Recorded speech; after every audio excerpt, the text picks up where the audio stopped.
Hola a todos, bienvenidos a nuestro video de matemáticasyfísica.com.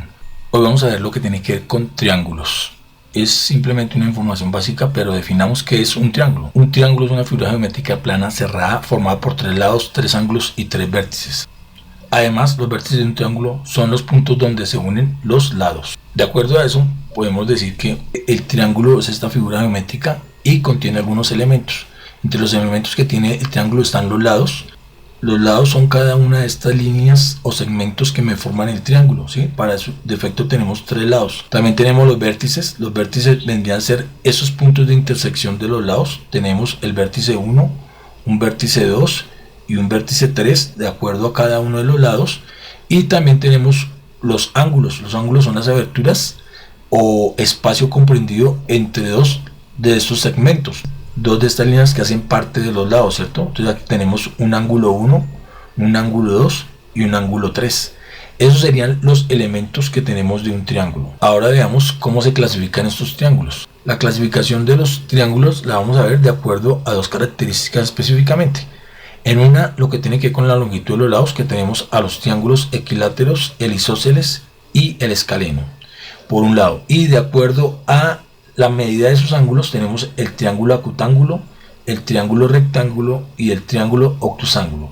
De acuerdo a estas características es que vamos a ver la clasificación de los triángulos. Recordemos, de acuerdo a la longitud de sus lados vamos a ver el triángulo equilátero, el isósceles y el escaleno. Y de acuerdo a la medida de sus ángulos vamos a ver el triángulo acutángulo, el rectángulo y el obtusángulo. O sea, vamos a ver inicialmente que la clasificación de los triángulos de acuerdo a qué, a la longitud de sus lados. De acuerdo a sus lados tenemos el triángulo equilátero, que es un triángulo que tiene sus tres lados iguales. O sea, en este caso aclaramos que cada uno de sus lados son iguales. De acuerdo a la longitud de sus lados también tenemos el triángulo isósceles, que es un triángulo que tiene dos lados iguales. Entonces ese triángulo que tiene dos lados iguales es el que normalmente definimos como triángulo isósceles. Lado 1 es igual al lado 2. Entonces, adicional a eso, pues también tenemos que, de acuerdo a la longitud de sus lados, tenemos lo que es el triángulo escaleno. Y el triángulo escaleno es aquel que tiene todos sus lados desiguales, ¿sí? En este caso, hablamos de que cada uno de sus lados tiene un tamaño diferente. Todos aquellos triángulos que cumplen esa condición, pues lo definimos como triángulos escalenos. Ahora veamos la clasificación de los triángulos de acuerdo a la medida de sus ángulos. De acuerdo a la medida de sus ángulos tenemos el triángulo acutángulo, que es un triángulo que tiene todos sus lados agudos, o sea, sus ángulos son menores de 90 grados. Para este ángulo en especial podríamos hablar de que cada uno de sus ángulos son iguales, o sea que miden 60 grados.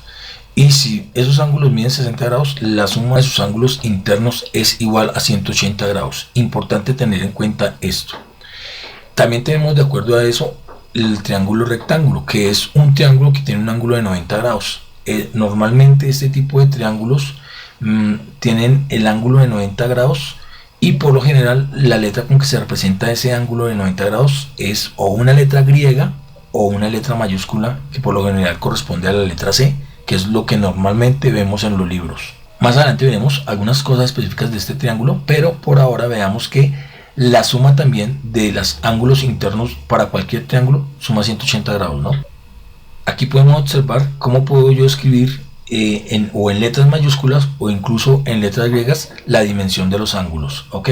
También tenemos de acuerdo a la medida de sus ángulos lo que es el triángulo obtusángulo, que es un triángulo que tiene un ángulo mayor de 90 grados, tal y como el que me aparece aquí en la figura. Entonces tenemos el ángulo A, el ángulo B, el ángulo C. Este ángulo C es mayor de 90 grados y cuando se cumple esa condición hablamos de que el triángulo se llama triángulo obtusángulo. Ahora veamos lo que tiene que ver con el triángulo rectángulo, específicamente cómo podemos analizar o qué sucede cuando analizamos un triángulo rectángulo. Recordemos que el triángulo rectángulo es aquel triángulo que tiene un ángulo de 90 grados. La forma de bautizar los lados y los ángulos de este triángulo es la siguiente, es como generalmente aparece en los libros. El ángulo de 90 grados corresponde a la letra C, ¿sí? Ya lo habíamos dicho previamente. Esa letra C coincide exactamente con la dimensión del lado. Por lo general esta letra C es una letra C mayúscula y la dimensión de los lados se define con letras minúsculas, que es el lado que corresponde al ángulo de 90 grados. Vamos a definir para este ángulo de acá mi ángulo A, y si este es mi ángulo A, el lado que se encuentra al frente se va a llamar el lado A, ¿listo? Y para mi el ángulo de acá vamos a llamar el ángulo B, entonces el lado que se encuentra al frente es el lado B.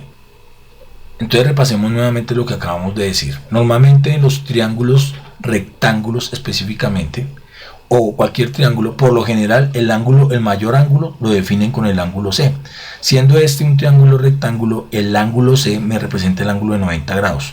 Y el lado que se encuentra al frente del ángulo C se denomina con la letra C minúscula.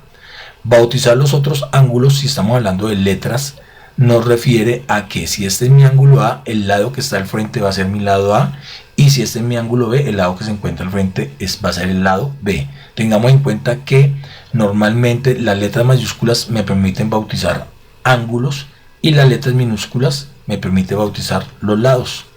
Básicamente eso era lo que quería explicar con esta información. Entonces espero les haya gustado esta información. Aquí les dejo algunos ejercicios por si desean realizarlos, y como siempre nos veremos en un próximo video. Muchas, pero muchas gracias.